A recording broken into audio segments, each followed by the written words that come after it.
അജിംസ് ഞാനിതിനെ കാണുന്നത് എങ്ങനെയാണെന്ന് വെച്ചാൽ നമ്മൾ തമ്മിൽ ഇന്ത്യയും ചൈനയും തമ്മിലുള്ള റിലേഷൻഷിപ്പ് ബന്ധങ്ങൾ ഇതുവരെ കഴിഞ്ഞ ഒരു 5-7 വർഷമായിട്ട് അത്ര നല്ല രീതിയിലായിരുന്നില്ല എന്നുള്ളത് എല്ലാവർക്കും അറിയാം. പക്ഷേ അതേസമയം നമ്മൾ നെയ്ബേഴ്സാണ്, അടുത്തുള്ള 2 രാജ്യങ്ങളാണ്, 2 രാഷ്ട്രങ്ങളാണ്. നമുക്ക് പരസ്പരം പല പ്രതിസന്ധി ഘട്ടങ്ങളും നമുക്ക് തരണം ചെയ്യുവാനായിട്ട് നമ്മുടെ രാജ്യത്തിന് നേരിടേണ്ടതായിട്ട് വന്നിട്ടുണ്ട്. 1900 ജവഹർലാൽ നെഹ്റു പ്രധാനമന്ത്രിയായിരുന്നപ്പോഴുള്ള ഒരു ഇന്ത്യ ചൈന ബായ് ബായ് എന്നുള്ളത്, അത് ആ വിശ്വാസം കാത്തു സൂക്ഷിക്കപ്പെട്ടില്ല. അതിനുശേഷവും 2020 ഗാൽവാൻ ഒക്കെ പശ്ചാത്തലങ്ങളുണ്ട്. അപ്പോൾ പ്രധാനമായിട്ടും അതിർത്തികളെ സംബന്ധിച്ച് പരസ്പര ഒരു നമുക്കൊരു അണ്ടർസ്റ്റാൻഡിങ് ഇതേവരെ രൂപപ്പെടുത്തുവാൻ സാധിച്ചിട്ടില്ല എന്നുള്ളതാണ് വസ്തുത, എല്ലാവർക്കും അറിയാം. ഉദാഹരണത്തിന് അതിൻ്റെ പ്രതിഫലനമായിരുന്നു അരുണാചൽ പ്രദേശിന് ചൈനയുടെ ടെറിട്ടറി ആയിട്ട് പൂർണ്ണമായിട്ടും കാണുന്നു. അരുണാചൽ പ്രദേശിൽ നിന്നും അങ്ങോട്ട് ചൈനയിലേക്ക് പോയ സ്പോർട്സ്മെന് നമ്മൾ നേരത്തെ അനുഭവപ്പെട്ടിട്ടുള്ളതാണ്, സ്റ്റേപ്പിൾഡ് വിസ അവർ കൊടുത്തു. അതായത് ഇന്ത്യയുടെ പാസ്പോർട്ടിനെ അംഗീകരിക്കുന്നില്ല അവിടുത്തെ ആൾക്കാരെ സംബന്ധിച്ചിടത്തോളം. പിന്നെ വേറെ പല പ്രശ്നങ്ങളുമുണ്ട്. പക്ഷേ എങ്കിലും ലോകത്തിൽ നമ്മൾ പല എക്സാമ്പിൾസും ഉണ്ട്. ഈ അതിർത്തി പ്രശ്നങ്ങളും അല്ലെങ്കിൽ ജിയോ പൊളിറ്റിക്കൽ ഒരു ബന്ധം നന്നായില്ലെങ്കിൽ കൂടി വ്യാപാര ബന്ധങ്ങളും മുന്നോട്ട് പോകുന്നതായിട്ടുള്ള ഒരു തെളിവ് നമ്മുടെ മുമ്പിലുണ്ട്.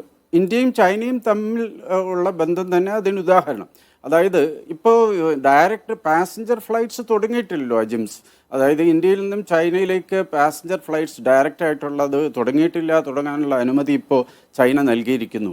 കഴിഞ്ഞ 5 വർഷമായിട്ടില്ല. പക്ഷേ എങ്കിലും വ്യാപാരം എന്തുകൊണ്ട് അതിനെ ആസ്പദമായി നിൽക്കുന്നില്ല എന്നുള്ളതിൻ്റെ ഉദാഹരണം, ഈ പ്രതിസന്ധി ഘട്ടത്തിലും $120 ബില്യൺ കച്ചവടം ഇന്ത്യയും ചൈനയും തമ്മിൽ നടന്നു.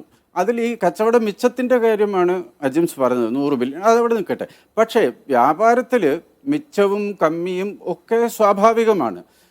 എൻ്റെ കാഴ്ചപ്പാടിൽ ശരിക്കും ഈ ഒരു കാൽവയ്പ് ഇന്ന് പ്രധാനമന്ത്രി പറഞ്ഞ 3 കാര്യങ്ങൾ, അതായത് റെസ്പെക്റ്റ്, ട്രസ്റ്റ് ആൻഡ് സെൻസിറ്റിവിറ്റി, പരസ്പര വിശ്വാസം, പരസ്പര ആദരം, പരസ്പര സംവേദനക്ഷമത, ഇത് 3ഉം അടിസ്ഥാനപ്പെടുത്തിക്കൊണ്ട് മുന്നോട്ട് നീങ്ങാൻ സാധിച്ചാൽ നമുക്ക് എല്ലാവർക്കും ഗുണം ചെയ്യും. ചൈനയ്ക്ക് ഗുണം ചെയ്യും, ഇന്ത്യക്ക് ഗുണം ചെയ്യും, ഏഷ്യയ്ക്ക് മൊത്തത്തിലും ഗുണം ചെയ്യും.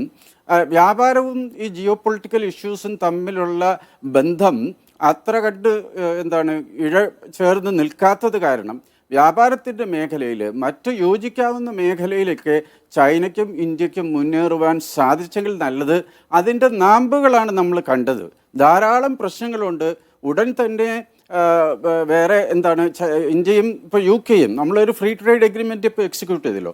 ആ ലെവലിലേക്ക് അല്ലെങ്കിൽ ആ തലത്തിലേക്ക് ഈ ബന്ധം ഉയരും എന്നുള്ള പ്രതീക്ഷയൊക്കെ ചിലപ്പോൾ അസ്ഥാനത്തായിരിക്കാം. പക്ഷേ അയൽവാസികളായ ഹൈലി പോപ്പുലസ് ആയിട്ടുള്ള 2 രാജ്യങ്ങൾ തമ്മിലുള്ള സൗഹൃദം, നയതന്ത്ര ബന്ധം ഊർജ്ജസ്വലമാവുന്നത് തീർച്ചയായിട്ടും 2 രാജ്യങ്ങൾക്ക് നല്ലതാണ്.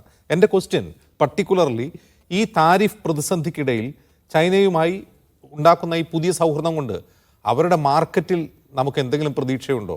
അതല്ല അവിടെ നിന്ന് കൂടുതൽ ഇറക്കുമതി വരുന്നതിലൂടെ കൂടുതൽ കമ്മി ഉണ്ടാവുകയാണോ വരിക? അതുകൊണ്ട് നമുക്ക് ഈ പ്രതിസന്ധി പരിഹരിക്കാൻ കഴിയുമോ?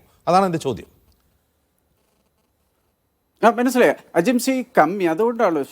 എന്തുകൊണ്ടാണ് ട്രംപിൻ്റെ ടാരിഫിനെ കുറിച്ച് നമ്മൾ ഇത്രത്തോളം, നമ്മൾ മാത്രമല്ല ലോകമെമ്പാടുമുള്ള എല്ലാ രാജ്യങ്ങളും, ഒരുപക്ഷെ അമേരിക്കയിൽ തന്നെയുള്ള സാമ്പത്തിക ശാസ്ത്രജ്ഞരടക്കം, അതായത് ഈ വ്യാപാര ബന്ധങ്ങളെ മിച്ചം കമ്മി എന്നുള്ള ആ ലെൻസിൽ കൂടി മാത്രം കാണുന്നതിനൊരു അപാകതയുണ്ട്.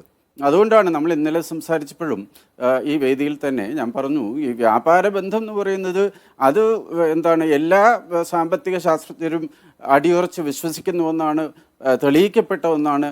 വ്യാപാര ബന്ധം എന്ന് പറയുന്നത് വിൻ ലൂസ് അല്ല. അതായത് ഇപ്പം കമ്മി ഉള്ളത് കൊണ്ട് മാത്രം ഒരു രാജ്യത്തിന് അതുകൊണ്ടുള്ള പ്രശ്നം ഉണ്ടാവുന്നു എന്നുള്ള അപ്രോച്ച് തന്നെ അടിസ്ഥാനപരമായി തെറ്റാണ്. ട്രംപിൻ്റെ ഇപ്പോഴത്തെ അപ്രോച്ച്, ഡൊണാൾഡ് ട്രംപിൻ്റെ ഇപ്പോഴത്തെ അപ്രോച്ച് അതാണ് താനും. അതുകൊണ്ടാണ് പല എന്താണ് ഈ ട്രേഡിനെ കുറിച്ച് അറിയാവുന്നവരും ഒക്കെ പറയുന്നത് വ്യാപാര ബന്ധം വിൻ ലൂസ് അല്ല. അപ്പം ഞാൻ നിങ്ങൾക്ക് എന്തെങ്കിലും ഒരു സാധനം തരുന്നു, അല്ലെങ്കിൽ നിങ്ങൾ മേടിക്കുന്നു, നിങ്ങളുടെ നിന്ന് ഞാൻ ഒരു സാധനവും മേടിക്കുന്നില്ല, അപ്പം തീർച്ചയായിട്ടും നിങ്ങൾക്കൊരു കമ്മി വരും. പക്ഷേ അത് ദോഷകരമാണ്, ആ ഒറ്റക്കാരനും കൊണ്ട് ദോഷകരമാവുന്നില്ല.